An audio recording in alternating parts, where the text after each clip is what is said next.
nosotros es una convicción, la cual pues no merecemos, pero es nuestra realidad que tú estás siempre entre nosotros y en este momento así lo es, lo cual te agradecemos y queremos honrar tu presencia aquí, Señor.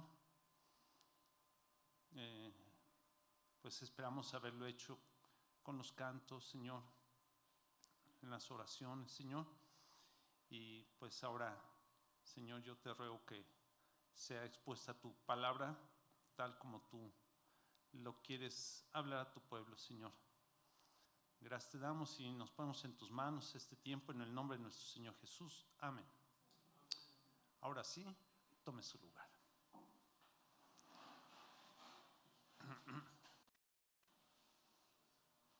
Hace un momento pensé que me tocaba predicar a mí, pero no, creo que le toca al pastor. Pero bueno, hoy va a haber doble porción. Ya se habló del diezmo, ahora vamos a hablar de otro tema. Pero ya lo relacionó nuestro hermano porque vamos a hablar algo acerca del reino. Y pues no creemos que casualmente, pero lo acaba de mencionar. La iglesia está invirtiendo en el reino. Aquí se hacen los gastos necesarios, pero la mayor inversión es para el reino. Y creo que todos estamos convencidos de eso, todos estamos de acuerdo.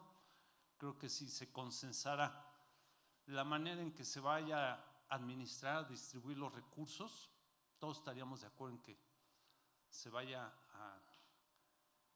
a las almas,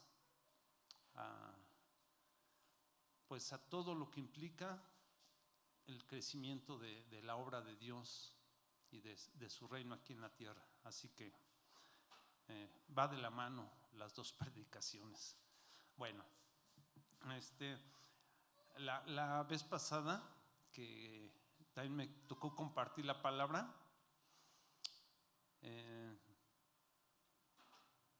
hacíamos una pregunta: ¿por qué obedecer a Dios?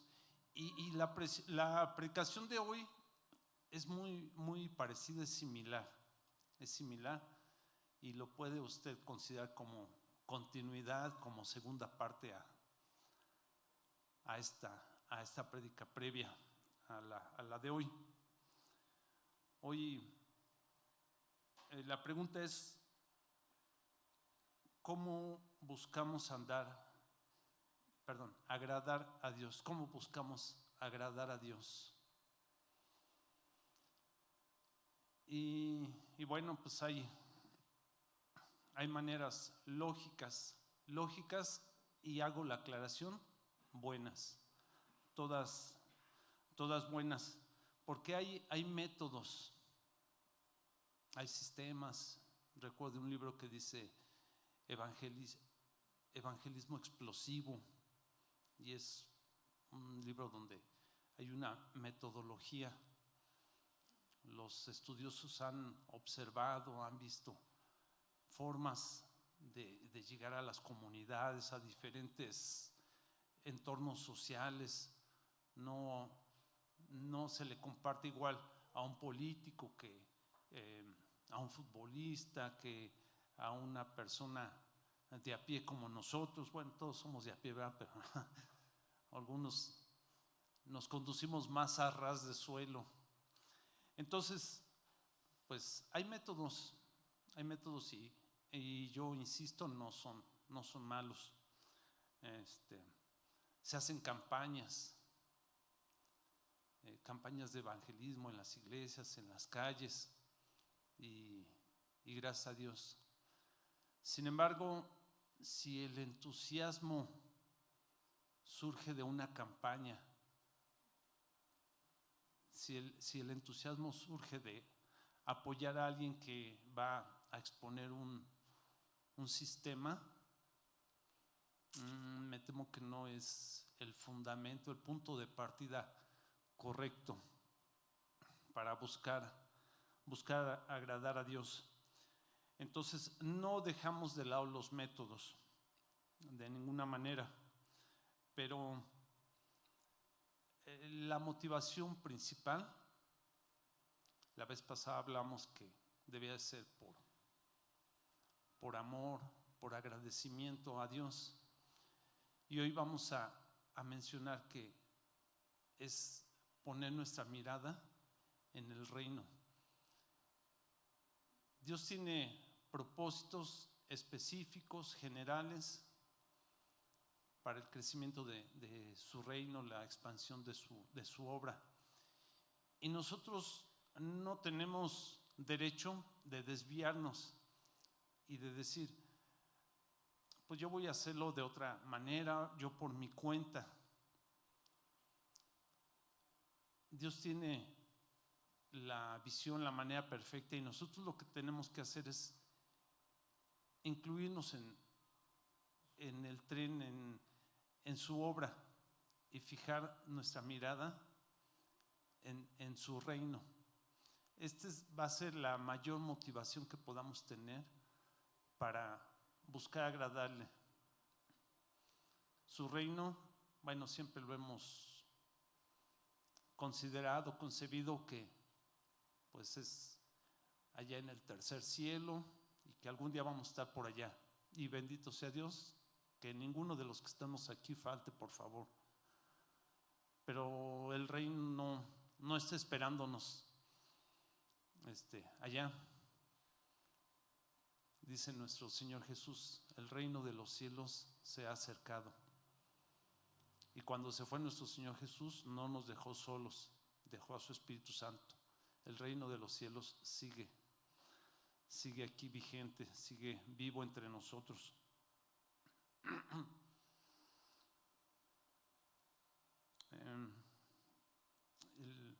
El reino de los cielos, bueno, así lo concebimos. Sí es un lugar, sí es un lugar, puede ser espiritual, no me lo pregunten, o si es un lugar físico, en algún lugar del universo. Dios nos permitirá descubrirlo. Perdón. Pero es un lugar.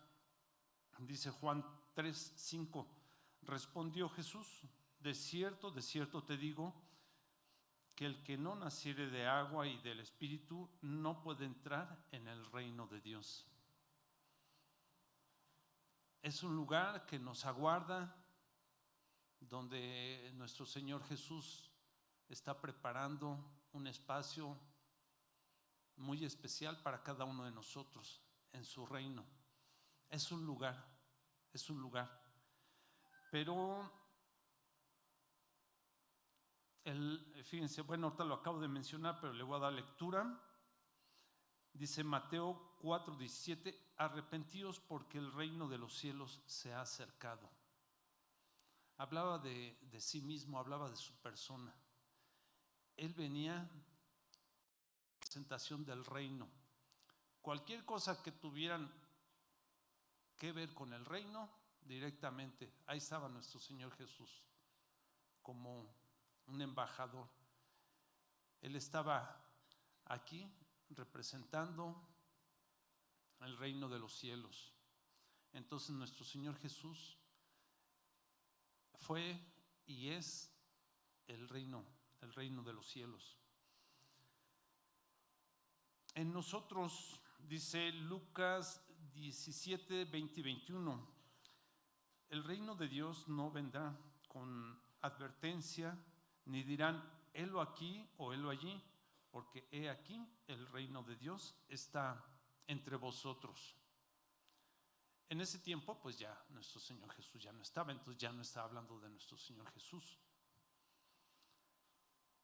pero dejó a su Espíritu Santo. Su Espíritu Santo es al que se refiere y está entre nosotros, y dice que el reino de los cielos, el reino de Dios está entre nosotros. Entonces, también es la presencia del Espíritu de Dios habitando en cada uno, manifestándose, y también nosotros mostrándole al mundo que somos parte del reino del reino de los cielos.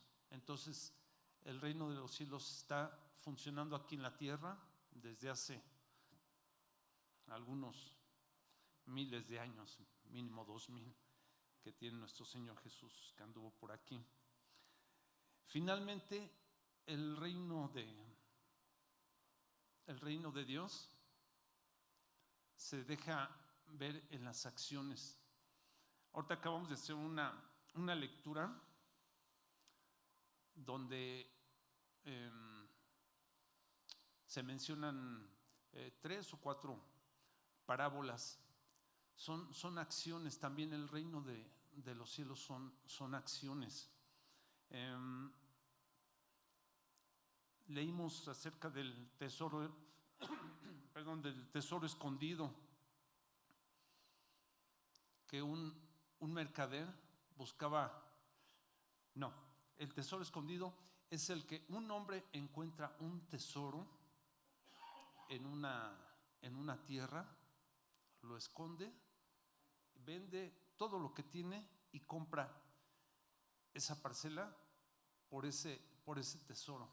Ya no sabemos qué tenía, pero dice que vendió todo lo que tenía porque encontró ese tesoro en ese lugar. Fue una acción. Dice: el reino de los cielos es semejante a estas acciones. El reino de los cielos es semejante ahora sí, a un mercader que busca perlas y encuentra una que se le llama la perla del gran precio, y también, o sea, da todo lo que tiene por esa perla. Entonces también son acciones el reino de los cielos. Entonces, si bien es un lugar físico, también se representa de estas diferentes formas. Y esto es una aclaración lo que es el reino de los cielos. Pero nosotros buscamos pues agradar a Dios, y ¿qué es lo que buscamos? Algunos nacimos dentro de una iglesia. Quizá la mayoría de aquí pues fueron llegando de diferentes formas, buscando un lugar donde congregarse, porque les recomendaron, porque pasaron por aquí, voltearon, en fin. Pero cualquiera, y es válido porque como que tiene sentido común. Bueno, yo voy a buscar a Dios, pues voy a irme a meter a una iglesia y pues ya voy a asistir y creo que ya estoy con un pie adentro del reino. Y entonces, yo no fue mi caso, pero se empieza a buscar una iglesia. Entonces, pues voy a buscar una buena iglesia, ¿no? Que me parezca que es la que me merece. Entonces, pues se visita una iglesia, se visita la otra y se le ven, pues no, aquí sí piden dinero, no, hay presión por dinero, aquí los cultos duran demasiado tiempo, aquí ayunan mucho y cosas inconvenientes que dicen: no, aquí no es, aquí nos hacen que nos memoricemos versículos de memoria, no, aquí salen a las calles a tocar puertas, no, tampoco, y aquí ya vi que no se llevan muy bien, en fin. Y entonces la gente va buscando alguna iglesia que se acomode a su estilo, a lo que quisiera.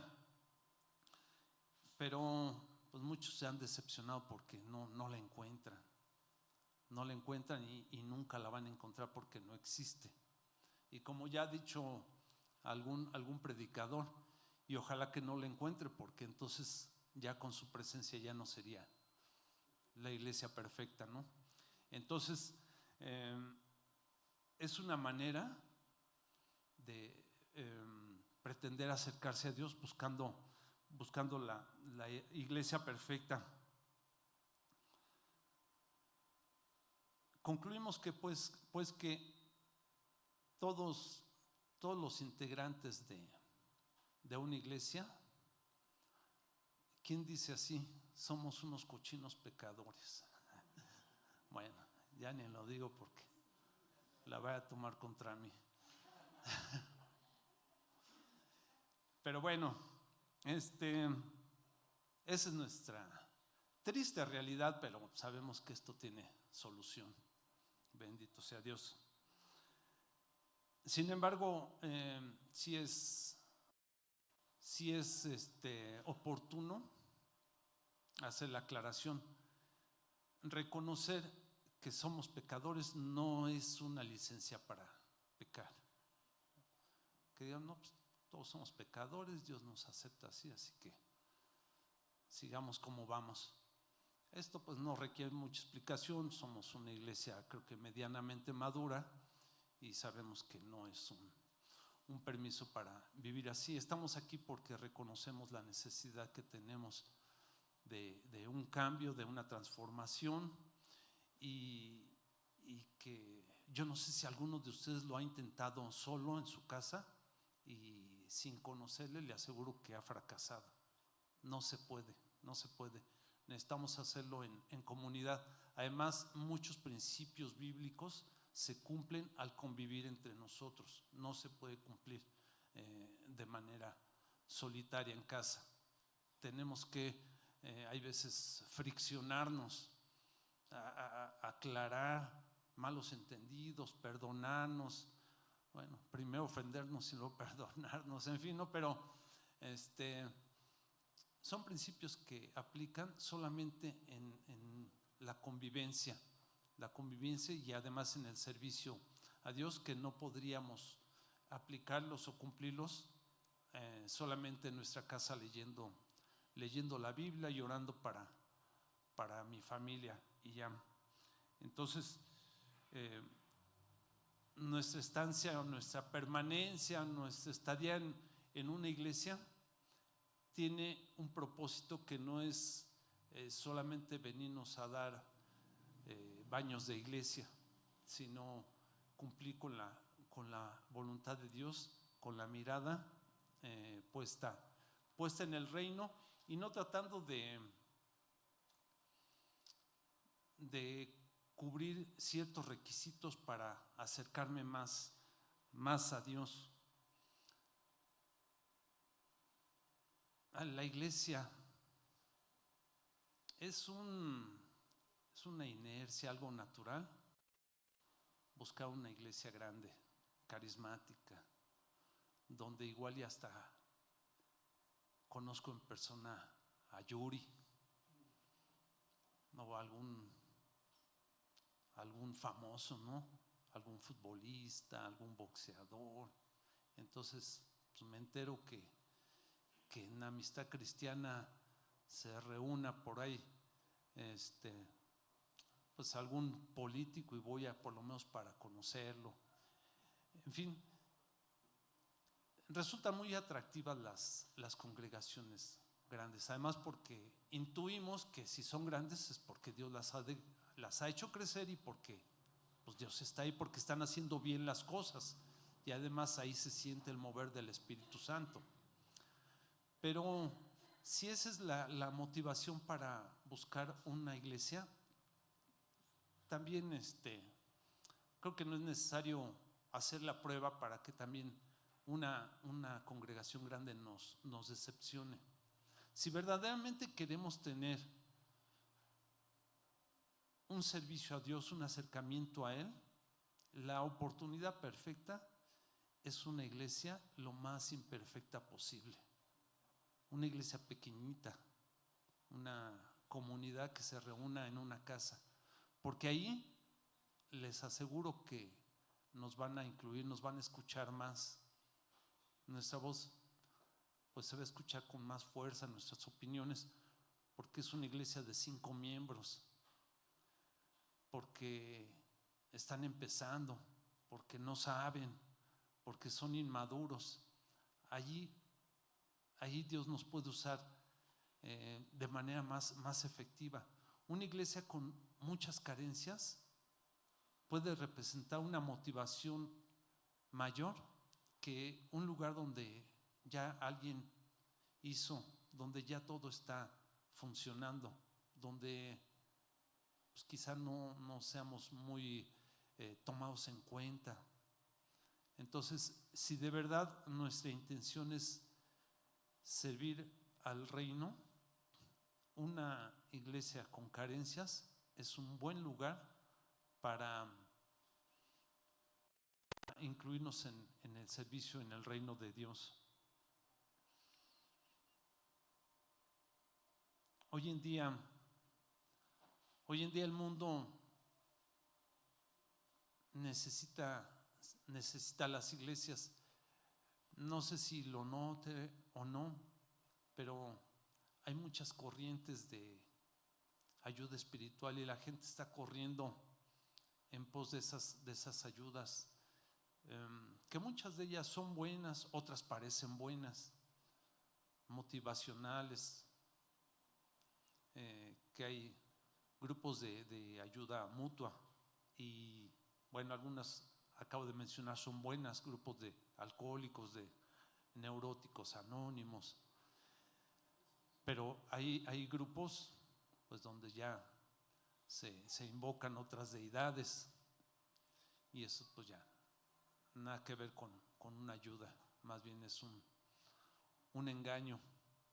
Pero el caso es que la gente dice no, es que la niña blanca me hizo el milagro que no conseguí en ningún. Ya visité varias iglesias, pero andaban en busca de su milagro, no andaban en busca de servir al reino de Dios, de encontrarse con Él. Y la gente va buscando ayuda espiritual porque no la ha encontrado en la familia, en el dinero, aun cuando lo tengan, no la encontraron en el deporte. Entonces, y en este mundo se están abriendo muchas puertas y la gente está entrando a diferentes opciones de ayuda que muchas no son ayuda, son trampas. Entonces, aquí sí es muy importante escudriñar la palabra de Dios, porque si bien no hay iglesia perfecta, sí tenemos que poner mucha atención en lo que se predica. Ahí sí es muy importante. Si vemos algunas fricciones entre los hermanos, pues creo que es una buena oportunidad para orar por ellos, para darles un consejo y no para salir como es muy común que se dice, no, bola de hipócritas, ya los conocí, no son dignos de mí. Entonces es una oportunidad, pero para participar, pero sí para elegir una iglesia sana. Sí es importante escudriñar la palabra de Dios y saber discernir si se está compartiendo, si se está predicando una sana doctrina cristocéntrica insisto, con una visión en el reino, no en plantar muchas iglesias y que digan, mira, vamos a poner un mapa y vamos a ponerle clips para que se vea cuántas llevamos ya y competir con otras iglesias y que esa sea la motivación. Volvemos al punto, la motivación debe ser tanto de las iglesias como de nosotros, cada uno en lo personal, agregarnos al plan de Dios, a su reino. Bueno, en eso debemos estar pensando cuando decidimos congregarnos, cuando decidimos participar, es la mayor motivación. Las demás tarde o temprano nos van a decepcionar, nos vamos a cansar, la rutina ya me cansé, son los mismos cantos, no le cambian, nomás se rotan entre 4 las predicaciones. Aquí de perdidas entre 4. Hay iglesias donde el pastor no suelta el micrófono, no les presta el altar a otros pues hermanos, colaboradores. Bueno, en fin, cada iglesia tiene sus modos, pero mientras estemos con la mirada en el reino y tengamos a Cristo como nuestro Salvador y ciertos principios bíblicos, hermanos, lo demás es lo de menos.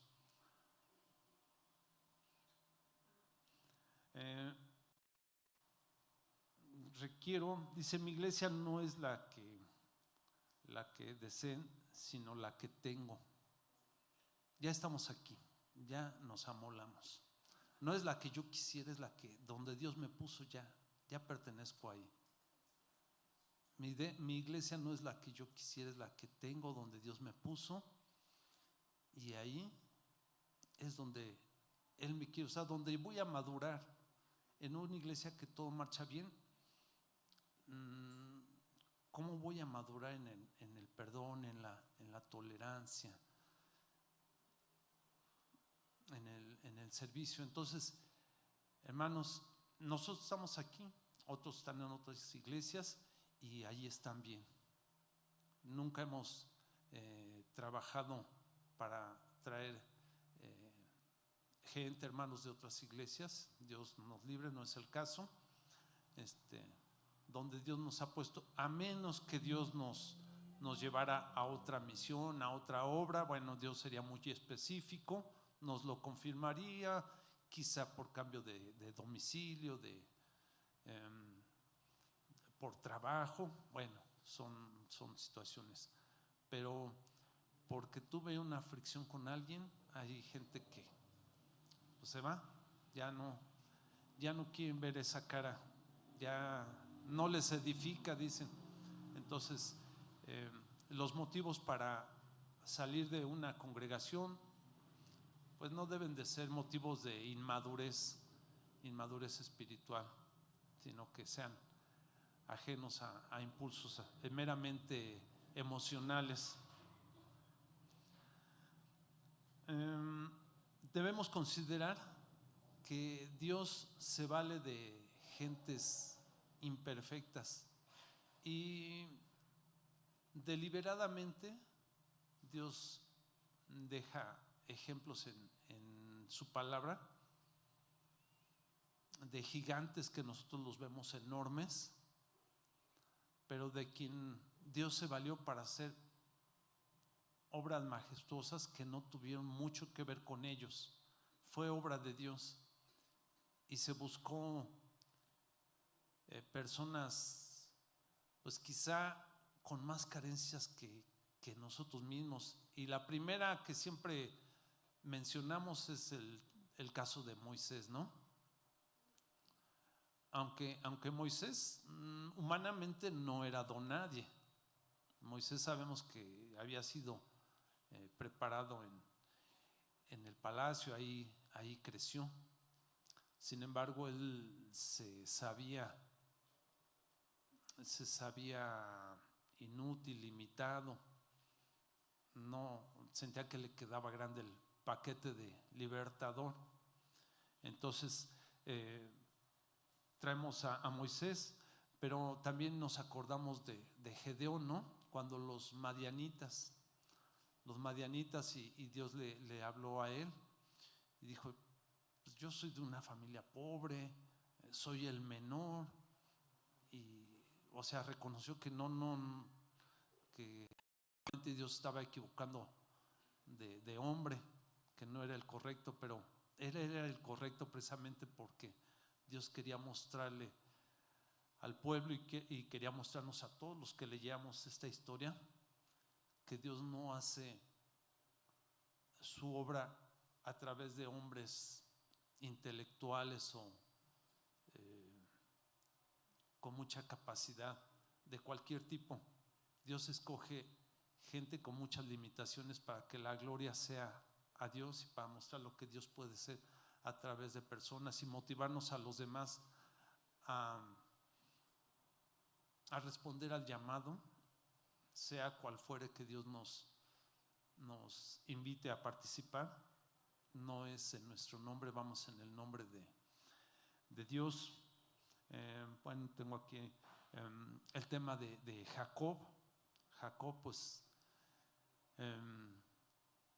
Dios le cambió de nombre a Israel y ahí nace la nación de Israel. Y la gran mayoría sabemos quién fue Jacob. Diríamos que no fue una blanca palomita, era ¿cómo se le dice al que? Como marrullero, como trinquetero, así sí, no, de todo un poco, ¿no? Entonces se hacía de lo que él quería a como diera lugar y se lo quitaba a quien fuera, hasta su hermano. Entonces tenemos a Sansón, ¿no? También un juez que le gustaban las mujeres. Digo, está bien que le hayan gustado las mujeres, pero pues la manera de buscarlas no era la más correcta. Entonces, siervos suyos que o cojeaban de un pie o cojeaban del otro, pero Dios se valió de todos ellos. Y miren, yo pues tengo aquí algunos poquitos, pero en la Biblia podemos buscarle más. Al mismo rey Salomón, el hombre, vamos a decirle el segundo más sabio sobre la tierra, ¿no? Y pero cuando Dios le llamó, cuando lo puso, él se sintió muy chiquito y lo primero que pidió fue sabiduría. Él sabía que aunque él era pequeño, se dio cuenta del paquetote de gobernar una nación. Entonces, sabiduría dame. Y bueno, pues Dios vio sabiduría en esa petición y pues le dio más sabiduría. Entonces, bueno, pues vemos que diferentes personajes, cómo Dios se ha valido de gente indefensa, gente que se reconoce incapaz, gente que no le quiere entrar, pero que Dios se ha mostrado fiel, no los ha dejado solos y no los llamó por sus capacidades, les llamó para que la gloria sea dada solamente a Dios y nadie se yerga como el Redentor aquí, como quien sin él esto no funcionaría. Entonces vamos a concluir esta reflexión, esta prédica, pensando en que si nuestro deseo es servir a Dios, buscarle a Él, bueno, nuestra mirada se ha hablado, hay veces de que a los animalitos de labranza, que ya no los ocupan, ¿no? Pero antes sí, pues les ponían así para que no voltearan para otro lado y solamente vieran hacia el frente, hacia donde debían de caminar, hacia los surcos. Y aunque la representación es un tanto burda, pues es efectivo ver hacia el reino de los cielos, que sea nuestra mayor y nuestra principal motivación. Y entonces sí, ya una vez que hemos considerado la importancia de mirar al reino de Dios, hay métodos buenos, hay métodos interesantes, vale la pena darle una ojeada a formas o platicar. Y a veces entre pastores se comparten. ¿Tú cómo le has hecho en tu iglesia para que no se te vayan, para que no se peleen, para que ofrenden, en fin? Y bueno, nosotros hemos practicado, nosotros implementamos. No son malos los sistemas, las formas, pero ya se partió de que la motivación es el reino de Dios, el que nos espera y el que queremos estar viviendo de su mano. Entonces, tres puntos, ¿no? Por si fuera nuestra inquietud, incluirnos, participar en el reino. ¿Cómo iniciaríamos así? Si independientemente de que yo lleve toda mi vida de cristiano, si dije, bueno, ya me voy a integrar de manera seria, de manera responsable. ¿Qué haré? Luego voy con el pastor y le digo que en qué puedo ayudar. Paso número 1, y esta es una propuesta: sentarnos y verlo de manera muy personal, muy sincera, cuál es mi realidad actual en este momento. Sabemos que estamos aquí sentados, pero esta no es nuestra realidad. Nuestra realidad, nosotros y Dios más que nosotros, pero nosotros más que los demás, sí conocemos lo que hay en nuestro corazón. ¿Cuál es mi realidad? ¿Qué me estorba? ¿Qué me da miedo? ¿Qué ando haciendo que no me quiera yo involucrar en el reino de Dios? Conforme con una visita eventual, que me conforme con 5 minutos de oración, que me conforme con tener mi Biblia abierta en un nicho en mi casa. En fin, ¿qué es lo que me detiene? ¿En dónde estoy parado? Creo que ahí puede iniciar una decisión seria, y no estar con la idea engañándonos a nosotros mismos que no, todo va bien, ahí la llevo, y no, solamente hay pequeñas imperfecciones que subsanar por ahí, ¿no? Hacer una reflexión muy, muy sincera, muy introspectiva dentro de nosotros mismos. ¿Qué hay en mi corazón? O en pos de qué estoy caminando. Quizá vayamos en pos de un patrimonio, un buen patrimonio, asegurar el futuro, pues, de mi familia, y voy caminando en pos de eso. O pues ya la última etapa de mi vida quiero vivirla viajando, conocer México, algunas partes del mundo, y pues me voy a esforzar. Creo que he trabajado lo suficiente y lo merezco, así que voy a esforzarme para disfrutar los últimos años de mi vida. Entonces, ¿qué hay en mi corazón? No sé, podríamos poner muchos ejemplos que no tiene caso. No es el centro de la reflexión. Y bueno, finalmente el paso es que si ya me di cuenta que esos no son propósitos sanos, buenos, qué mejor que pensar en el reino de Dios. Y tampoco tenemos el tiempo ni es la ocasión para considerar lo grande, lo maravilloso que sea el reino, porque de alguna manera ahorita ya lo mencionamos, pero no hay comparación entre lo que Dios nos ofrece desde aquí, lo que nos ofrece ya, y después lo que viene para toda la eternidad. No tiene comparación con cualquier placer que pueda darnos pues esta vida, o podamos conseguirla pues a través de mucho esfuerzo, de dedicarle mucho tiempo, mucha atención, cosas que se vuelven afán.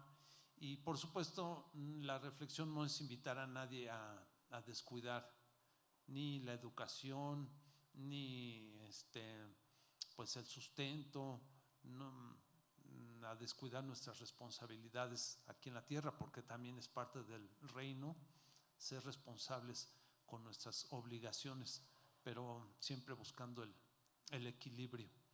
Entonces, pues hermanos, no es un estudio tan profundo, pero es una invitación a reflexionar en prioridades, y ya nosotros ya no podemos tener la justificación delante de Dios de que es que yo no sabía.